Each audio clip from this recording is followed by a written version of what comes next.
From Truth for Life with Alistair Begg, we're heard daily and weekends on Bible School Radio, 91.3 KDKR Decatur, Dallas-Fort Worth, and on 91.3 KYJC Commerce. Portions of KDKR's daily programming do not necessarily reflect the views of the management or staff. Prudent Money with Bob Brooks is sponsored by the Prudent Money Foundation on 91.3. So when do you get rid of a car? Today we're going to take a look. Stay tuned for the special Car Corner edition of Prudent Money.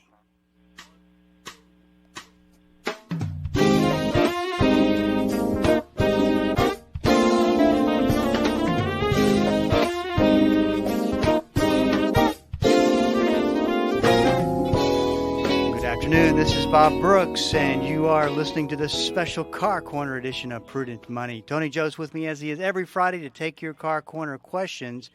Do you have a line open? The number to call is 1-877-913-5357. If you got a question for me, please go to the website at www.prudentmoney.com. Send that question in, and I will get you taken care of. That's all at the website, www.prudentmoney.com. 1-877-913-5357.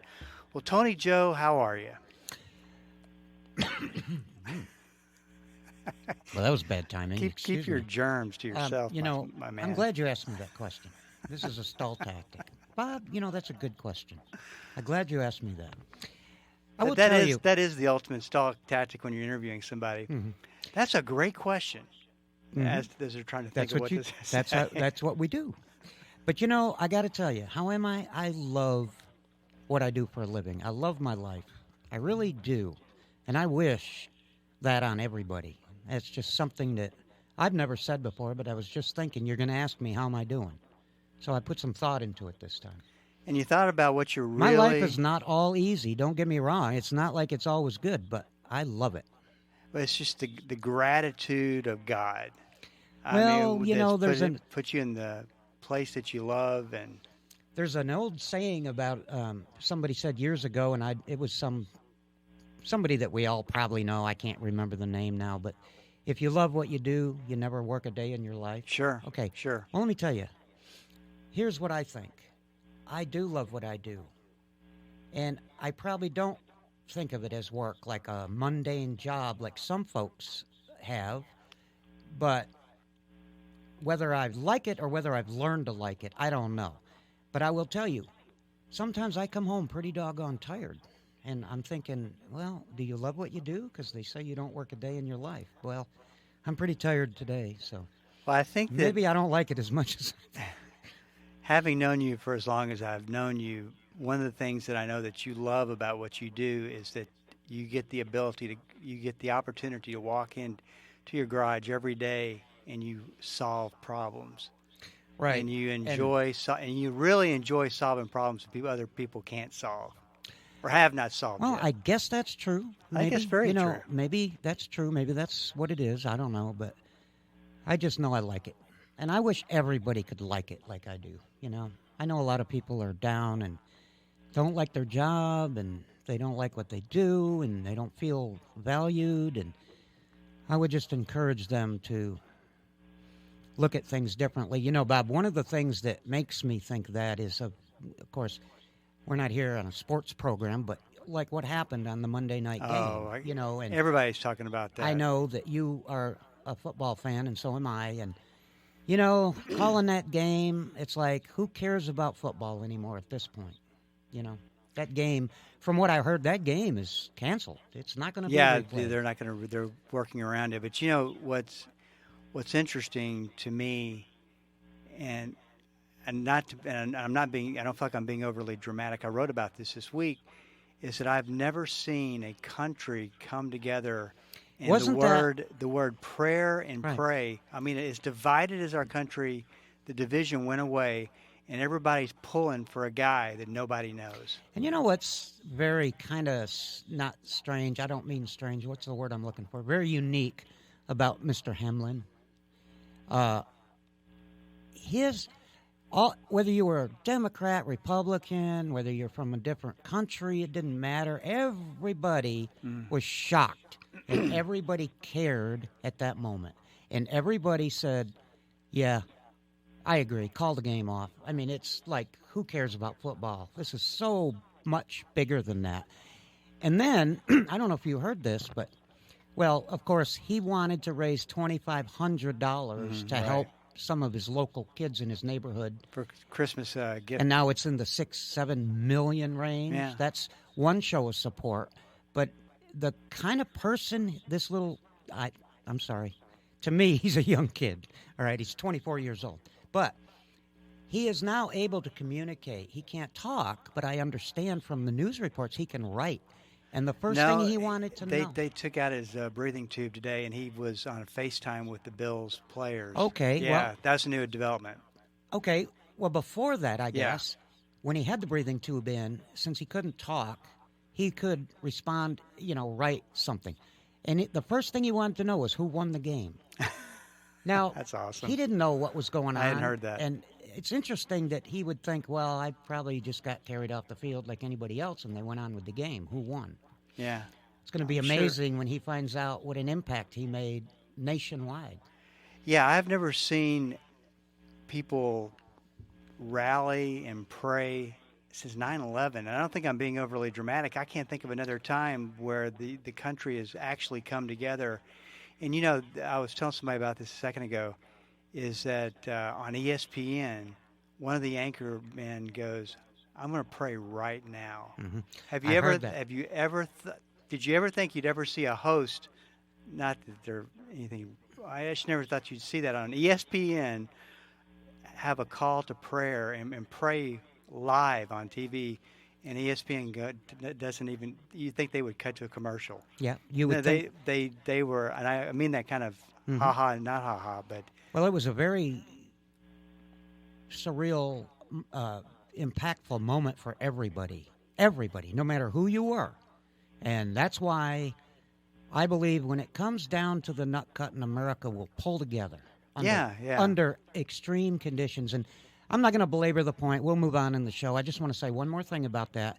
And my theory on this thing that happened Monday night, because it was so strange and I'd never seen it in my 60 years of watching football, never saw a game get called like that. For that, they played in weather that you wouldn't think you could play in, and that game goes on.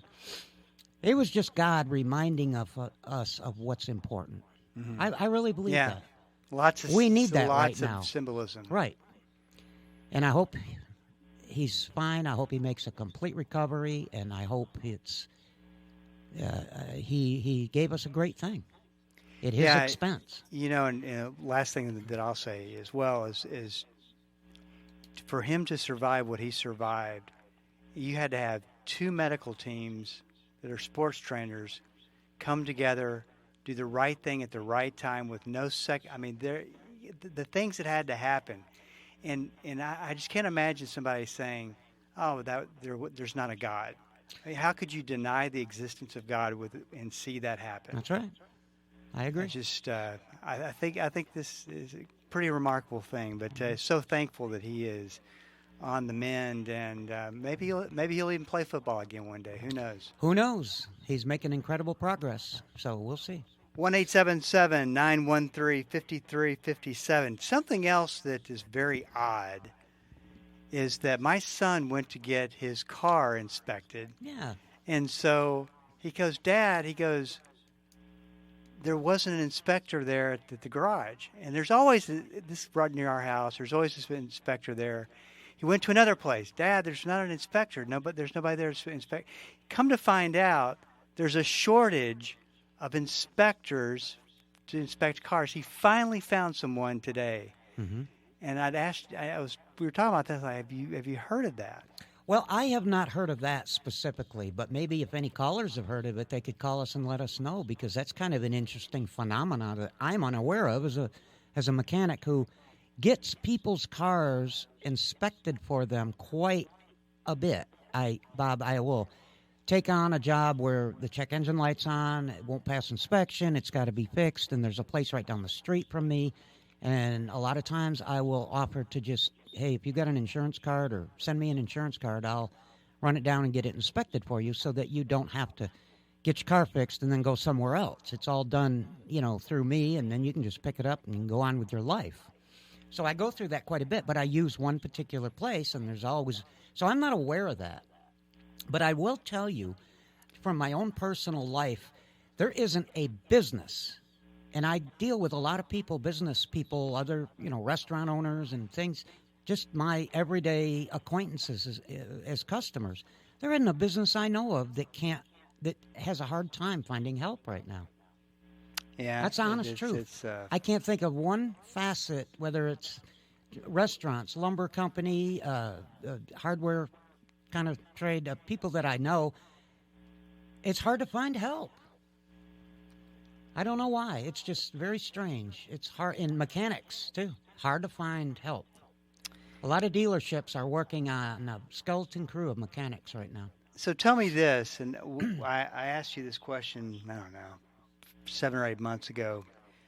How today is inflation affecting your business of car repair?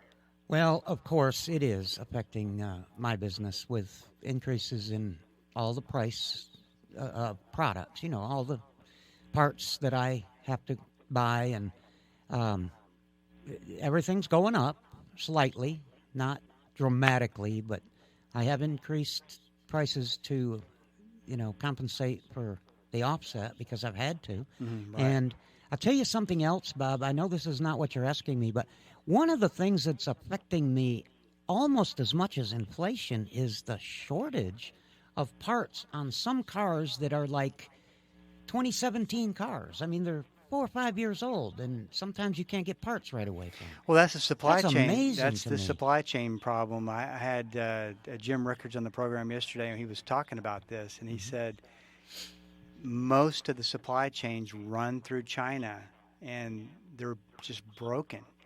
And he said it's a global phenomenon, and he was saying that supply chains will never be the same. They'll come out looking a lot different. It's not just something you can fix. But especially in car parts, I mean, that's what you're seeing is the problem that's causing. 1-877-913-5357. This is Bob Brooks. Stick around. We'll be right back.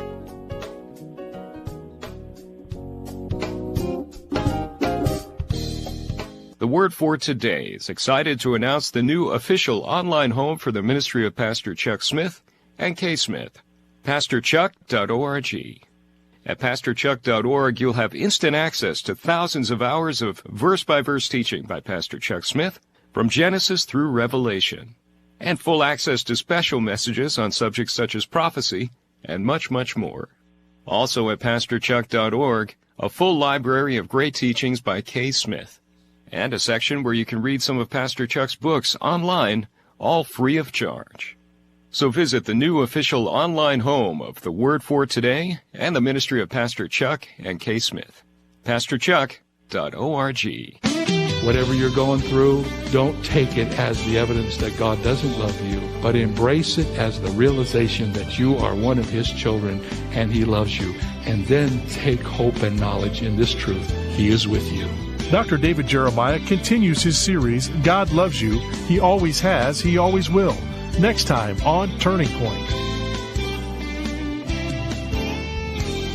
Weekdays, 9 a.m. on Bible School Radio 91.3. I'm John Eder of Live the Word. I want to invite you to join me at 4:45 weekdays right here on KDKR 91.3 FM. We look at our world in light of what the Bible says the world's going to look like before Jesus Christ returns.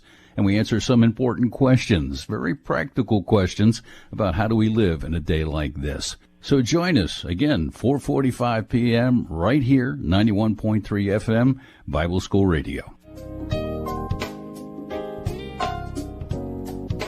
Welcome back. This is Bob Brooks, and you are listening to the special Car Corner edition of Prudent Money. If you got a question for Tony Joe, I have a number for you to call.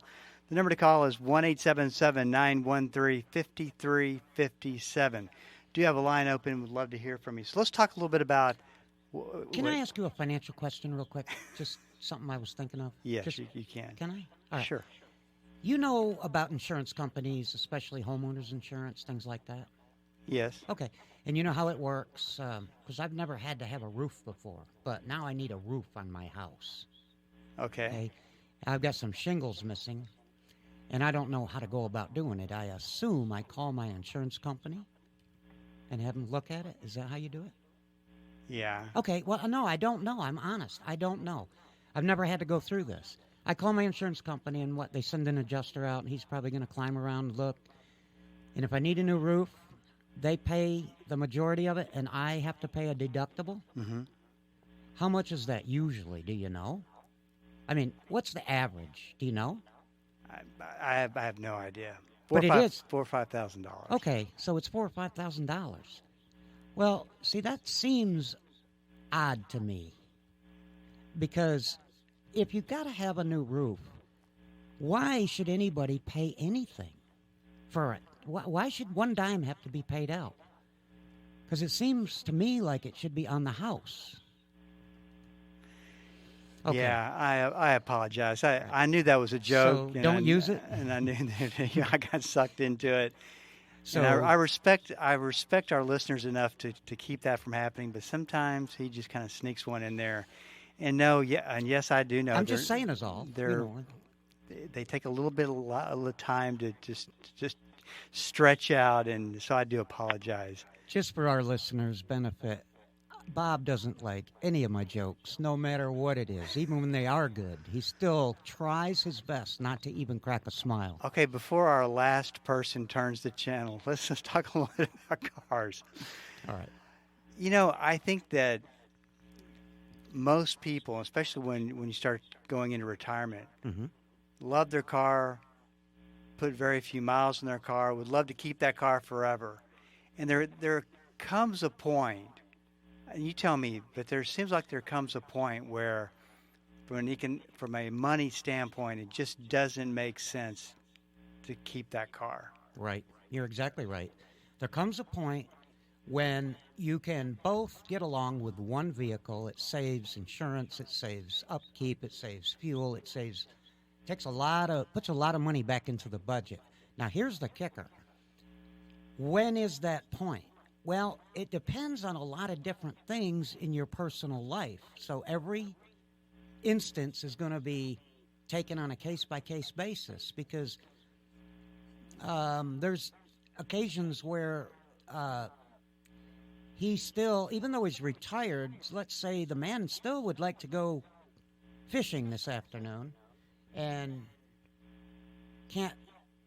has to take the only vehicle, and she's got a doctor's appointment or a hairdresser. I mean, it's kind of got to be worked out ahead of time where you get along good with your spouse, you can manage to use one vehicle, and it puts a lot of money back into your budget.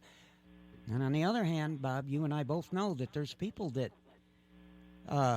they're still busy. My dad was one of them. He was so busy, I don't know how he had time to work. After retirement, he was always busy. I don't know how he fit a job into his itinerary before he retired. Now, you're talking about a difficult situation to come up to. Do as a couple? Do we sell one car and just take one car and drive one car? At what point do you get rid of a car because the mileage has gotten to a point? Oh, you see what I'm saying? I see. Okay, that's different. I'm sorry. Well, how do you know? Well, it's going to depend on how many miles are on the car, of course, because that's kind of the life expectancy value that we estimate cars' lifespans on. It also depends on the type of car you have and whether it is a problematic vehicle that has lots of recalls and lots of, bulletins on it about certain failures. That can all be researched online. You could look at that as one factor. You could also look at something that people don't often look at, and that is, even though the car may not be old and worn out, you may have had it for 12 years. You're just tired of it. I mean, that happens. Sometimes you just get rid of a car because, wow, I've had this car so long, I'm just done with this car. I don't want to drive it anymore. Nothing really that wrong with it. I'll sell it and pass it along and put it back into the universe. Maybe somebody else can have a car that they enjoy. But there's an awful lot of things that are going to depend on when is it time to get rid of it. Now, you've got, on the other end of the spectrum, you've got cars that are constantly breaking down, and you're throwing money at it left and right. I was just about to say, I don't mean to interrupt you, I was just about to say, for me, the answer to that question is dependability. If you get to where you can't depend upon it to get you from point A to point B, without continuing to put more and more and more money into it, you're saving that car payment, the car's paid off, which is a great thing. But at what point are you kind of still making a payment because you're repairing things all the time? And I would say that point is going to be up to you, depending on your personal finances and whether you feel you're dumping more into this car than it's worth. I will tell you one advantage to that is having today's hustle bustle world where you go to one place, get your car fixed, it's a big company, and then they fix it and you're gone. I mean, it's nice to have a mechanic who's been working on your car for a few years that knows the whole car and can help you decide and make a prudent decision of when it's time to get rid of that car. I've helped a lot of folks over the years, Bob. I know their car in and out, been working on it for years. They appreciate when I tell them, it's time to start thinking about saying goodbye to this car. I'm not saying you got to do it today, but, you're got some oncoming problems that are going to cost you. And I'll tell you what's special about a relationship like that is that your mechanic's being ethical if they're telling you. Yeah. Because the thing is, you can say, I wouldn't sell that car because I'm just too happy fixing it every time you need it. See, that's the point. A mechanic isn't going to tell you that if he knows you got a lot of expenses coming up that he's going to make money on. A good guy, whether it's a mechanic or a good friend or whatever, will tell you the truth. And that is, hey, you're going to be faced with a lot of upkeep, maintenance type things that it's going to cost into the thousands. And maybe it's time to get this car, either replace it or sell it. This is a total change of subject, but I got to tell you this really quick. This is a joke? No. Okay. Chris sent me a message and said, Gerald called and wanted you to know that he likes Tony Joe's jokes. I don't want to encourage you. Hey, yay for Gerald. Gerald is my kind of guy. I like Gerald already, and I don't even know you got one him. person who's likes your jokes. So just okay. So let me ask you one question as we wrap it up today. What is there a high mileage limit that you can say, okay, once you get to this limit, you really got to consider whether you got to start thinking about how long am I going to keep this car? Is there a number? Yeah, I would say there is, Bob, but there are people that will take care of a car and do the maintenance and do everything they're supposed to, and they're reaching up into the 350,000 mile range. I see it every day. Cars have more miles than I've ever seen. We work on cars consistently with 220, 240,000 miles on them. And we still advise the customer to fix it because we check it over. There's not a lot of other issues with it. And we go, yeah, it's probably worth fixing and continuing to drive. So my kind of red line is at 300,000 right now. Yeah, I think that you have your outliers. Right. Without a question. But just for most people, on average, that kind of that line in the sand is 300,000 miles. 300 is what I'm kind of favoring at this point. And so if you look at a manual for your car, it gives you the service. These are these at this set of miles you do this and so forth, so on. I'm assuming, I haven't looked in my book, but I'm assuming it runs out. It does. It ends, and then so you're on your own. So right. It ends. Let's say it ends at 120,000. Right. What do you do now? Well, now you have to depend on your mechanics. You got to be able to trust somebody because, for instance, let me give you one real quick. Let's say you got 220,000 miles on it. Have the ball joints in this car ever been replaced or even checked? Because ball joints can get worn out, and depending on your driving pattern and where you drive and what kind of roads you drive on, I mean, ball joints are something that goes kind of overlooked until somebody actually checks them and discovers that they're bad. And that can be a dangerous thing. They need to be replaced, but you're not going to find that on the maintenance schedule at $220,000 because it doesn't exist. It just seems to me that once you get to that mileage point, your average trip to the mechanic is going to be 20-25% more. I mean, it's going to be more expensive on average. I wouldn't say on average. I would say there will be times when you're going to have to change parts that you didn't expect to change simply because you're outlasting the car. Oh, parts good that point. Don't normally go bad. Eventually, they're going to go bad. Nothing's going to last forever. And when you get to that fine line, Bob, that fine balance is when you need your mechanic to help you make a decision. Absolutely. This is Bob Brooks. If you got a question for me, please go to the website at prudentmoney.com and send it in because we are all out of time.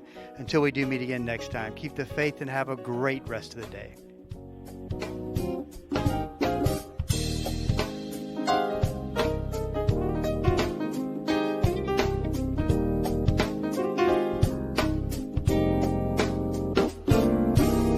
That's all the time we have for today. Questions or comments for Bob, or to find out more great information like what you've just heard, visit www.prudentmoney.com. Be sure to join Bob Brooks again for the next edition of Prudent Money.